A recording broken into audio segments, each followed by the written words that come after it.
Good morning दोस्तों। देखो, आपको एक बात बताती हूँ। मैं जिस समाज से हूँ ना, उस समाज में लड़कियों पर पहले से ही बहुत प्रतिबंध होता है। फ्री बर्ड होने के बाद भी, फ्री बर्ड मतलब काम की छूट है, पढ़ाई की छूट है, बोलने की छूट है, लेकिन किससे बोलना है, किससे काम करना है, इस पर प्रतिबंध है। वो घर वालों के हिसाब से बोलेगी, घर वालों के हिसाब से काम करेगी, घर वालों के हिसाब से पढ़ाई करेगी। ये प्रतिबंध है। तो जिसे शोषण कहते हैं शुद्ध भाषा में, क्योंकि वो अपनी मर्जी का कुछ नहीं कर पाती। और अगर उसने अपनी मर्जी का कर लिया कुछ, तो उस पर डाउट, शक, कलंक लगाने के लिए सब तैयार रहते हैं कि ये किसी लड़के से बात कर रही, ओ शादी के लिए लड़का ढूंढ रही होगी। ये किसी लड़के से बात कर रही, ओ इसका कोई चक्कर चल रहा होगा। ये किसी लड़के से बात कर रही है, ओ इसने कोई लड़का फंसा लिया, अब तो ये कैरेक्टरलेस हो गई। ऐसा होता है मेरे समाज में। ये पहले से चला आ रहा है, बाकी सब कुछ ठीक है, बस लड़कियों को इसी चीज़ के लिए उन्हें कलंकित कर देते हैं। जैसे मैं हूँ, अगर मैंने कभी लड़कों से इसीलिए बात नहीं की कि मुझे पता था मेरी पढ़ाई को नुकसान होगा, कोई मुझे कलंकित करेगा जिससे मेरे को डिप्रेशन होगा और मेरी पढ़ाई नहीं हो पाएगी, तो मैंने लड़कों से बात ही नहीं की। सारी स्कूल में बहुत कम बात करती थी मैं। कभी किताब देनी हो या पेपर वेपर लेने हो, तो बस इतनी बात करती थी। कभी बैठ के दोस्त नहीं बनाए कि गप्पे लगाई हो, ऐसा नहीं किया। जैसे साइंस में हमारा ग्रुप होता था, तो थोड़ी बहुत बातें होती थी पढ़ाई से लेके, बाकी कभी ऐसी दोस्ती वाली बातें नहीं हुई। और ना ही घर आने के लिए, जाने के लिए, ना कहीं घूमने के लिए किसी लड़के को मैंने दोस्त नहीं बनाया।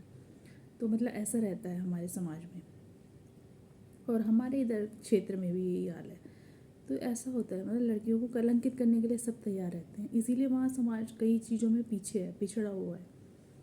तो वैसे डर भी रहता है कि चलो समझाने के लिए बोल रहे हैं, समाज सुधरा नहीं है आजकल, लेकिन जो ठीक ठाक लड़के भी थे उनसे भी हम बात नहीं कर पाते थे, जिससे लड़कियों को कई जगह पर जगह सपोर्ट की ज़रूरत होती थी, वो सपोर्ट नहीं मिलता था।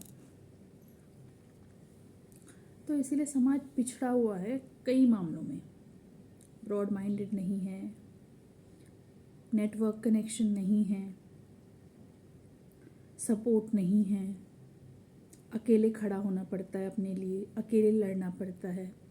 कहीं से फाइनेंशियल हेल्प जो मिल सकती थी वो नहीं मिल पाती है, कहीं से एजुकेशनल, प्रोफेशनल, कई तरह से हेल्प जो होनी थी वो नहीं मिल पाती है, एक डाउट करने की वजह से, एक कलंकित करने की वजह से। तो अकेले खड़ा होना अपने लिए बहुत बड़ी बात होती है, और अकेले लड़ना अपने लिए एक बहुत बड़ी बात होती है। इसीलिए कई जगहों पर पिछड़ा हुआ है समाज। तो मेरे भी कई जगह पर मेरे भी असफल होने का कारण यही है।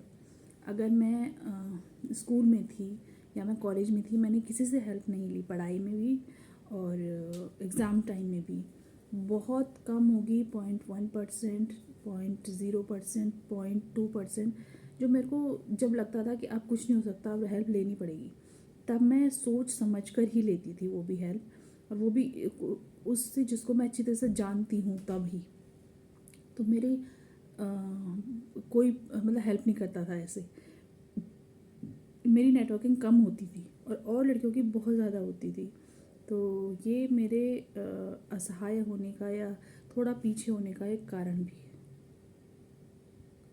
और क्योंकि समाज नहीं करता, पर जबकि मेरी बहनों ने इस लिमिट को तोड़ा है, उन्होंने ऐसे कभी सोचा ही नहीं। वो काफ़ी फ्रैंक रही हैं, काफ़ी उन लोगों से बातें की हैं, हेल्प ली है, और उनकी प्रोग्रेस हुई है।